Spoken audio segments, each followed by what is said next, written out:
రకమా ఎంకటి ఆడున్నవే అంటే నీ ఎంబటే ఉంది కుంపటి అన్నట్టు ఇన్ని రోజుల దాకా నా ఎంబడి పడ్డావు. ఇక ఇప్పుడు నేను నీ ఎంబడి పడతా. ఇన్ని రోజుల దాకా నేను మోసుక తిరగలే, ఇప్పుడు నన్ను నువ్వు మోసుక తిరగాలే అని అంటుందట సైకిల్ మోటారు. మరి ఎట్లా ఏంది ఏ కదా చూద్దాం మరి వీళ్ళ కష్టాలు ఏందో. ఏమో పోరా ఈ నరలోకం చల్లకుండా నీళ్ళు లేకున్నా బతుకుతట్టుర్రు, బువ్వ లేకున్నా బతుకుతట్టుర్రు, ఆఖరికి గాలి లేకున్నా బతుకుతట్టుర్రు. నీ పాడ ఈ ఫోను పెట్రోల్ లేకపోతే బతికే లేదు. ఇంటికి పోవాలన్నా, బైకాడికి పోవాలన్నా, ఆఫీస్కు పోవాలన్నా, హాస్పిటల్కు పోవాలన్నా, ఇంకా యాడికైనా పోవాలన్నా మోటార్లకు కావాల్సింది తైలమేనా.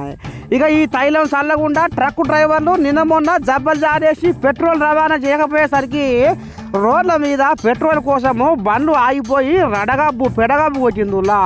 ఇక చూడు రే బండికి గాసం కోసము కోయాగలు ఎట్లా ఎదురు చూసుకుంటా చింతకాంతులై చిన్న వయసు చూస్తుర్రో.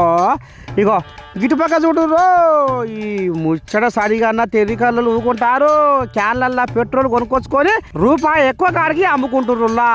చూస్తుర్రా ఏ తరికరా అమ్ముకుంటుర్రో. ఇగో ఈ కార్లో కూర్చున్న అన్న ఏవో అంటుండు, ఇందాం పారి ఒకసారి.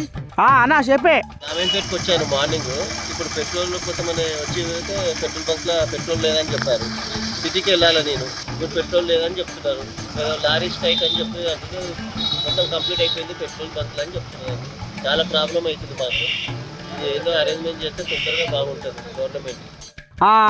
గిదల్లా ఆనకాలంలో గాలిదేవుని కోపానికి గుడిసెలు ఎట్లా గజ వణుకుతాయో ఇగో ఇప్పుడు గదే తరిగిన వాహనదారులు పెట్రోల్ కోసం అఘోరిస్తున్నా.